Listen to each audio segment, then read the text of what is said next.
With all the craziness going on in the world today, questions are coming up, right, around recession and really, is there a depression coming?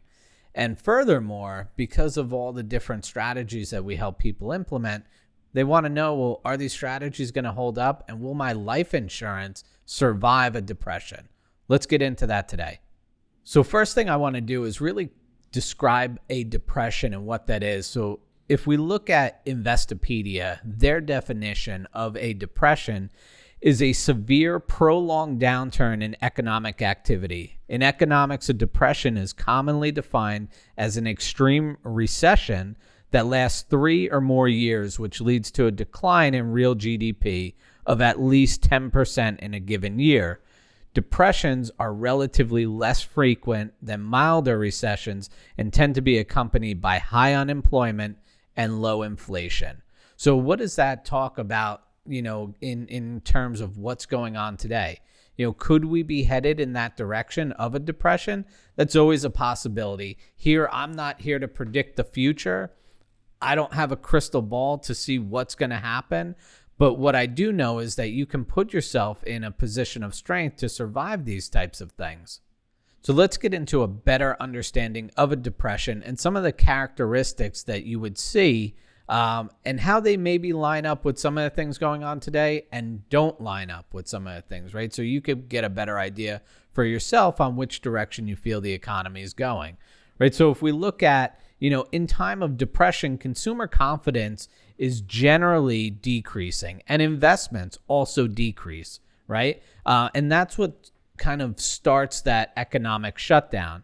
There's a substantial increase in the number of people on unemployment, a drop in available credit, right? So think back to the credit crisis of 2008 and how credit really dried up in those areas. That could be one of the things that, when we had the Great Recession, the reason it was called the Great Recession is credit markets stopped and there was really no cash available.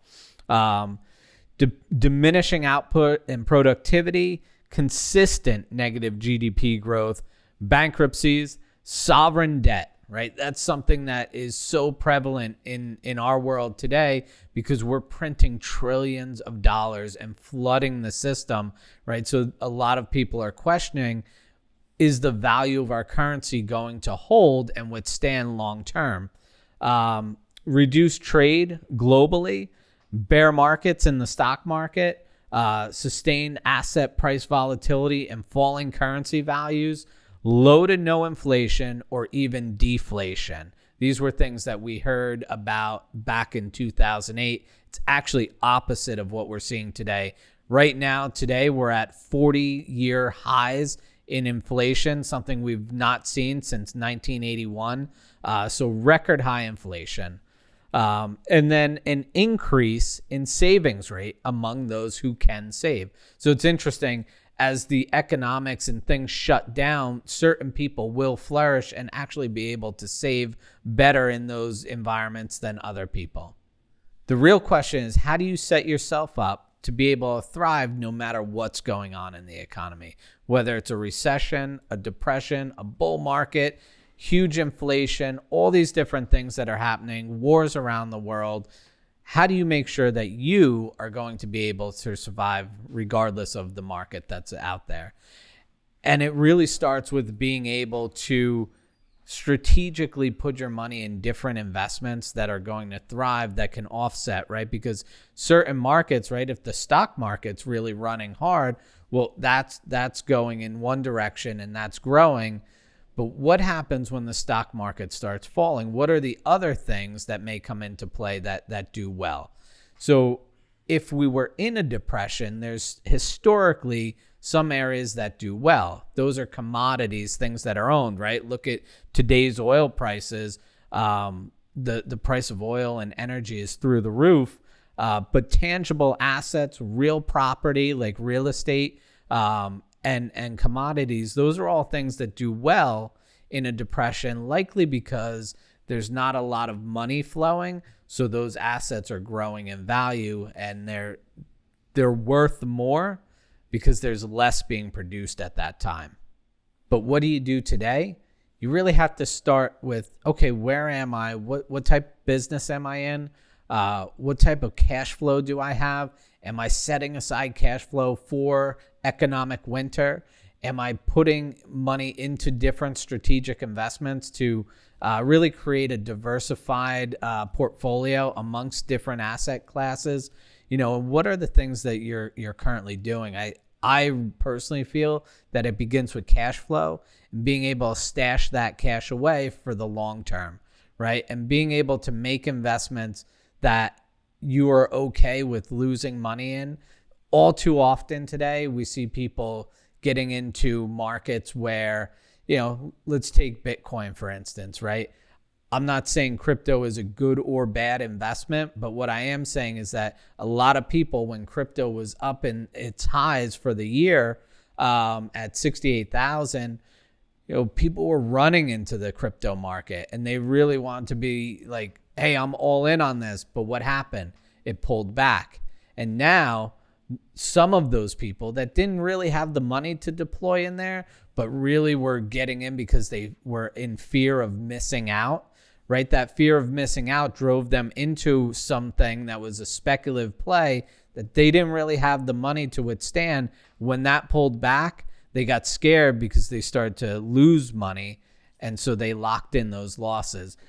That's not what you want to be doing. What you want to be doing is taking real investments that you're measuring, and you're okay if there's a pullback because longer term, these investments are going to flourish.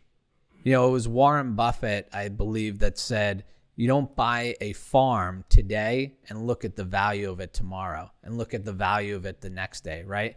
And so what that means is when he invests, he's going all in, knowing that in the future, this is going to create a big return for him. So I think that long-term mentality when you're setting yourself up, especially with where you're deploying your cash flows today, are so vitally important. So now we get to the question of, can my life insurance survive a depression? And, if history repeats itself or comes close to rhyming, the answer would be yes, right? If you're with the right insurance companies that have weathered those type of markets. Some of these insurance companies that we work with today have been in business since the 1800s, right? And so with companies like that, they have that long-term approach. They've been there and done that, right? They've weathered through World War I, the Spanish flu that took over the globe, the Great Depression in the 30s, World War II, the Vietnam conflict, all sorts of different wars. Or if we fast forward today, they've gotten through the dot-com bubble, 9/11, the second ground war in Iraq, right? Afghanistan, all the things that are going on today, up into and through even the pandemic that we've recently went through. These companies for a long, long time have been solid, dividend-paying companies, great financial ratings. So, can your life insurance survive that? Well, they've done it in the past. Can they do it today? I think that if you're with the right ones that have a good, strong balance sheet, just like you personally having a good, strong balance sheet, should be able to weather no matter what the economic situation is. If you have questions regarding your own life insurance, want to do a review, no obligation. In the description box below, we'll put a link.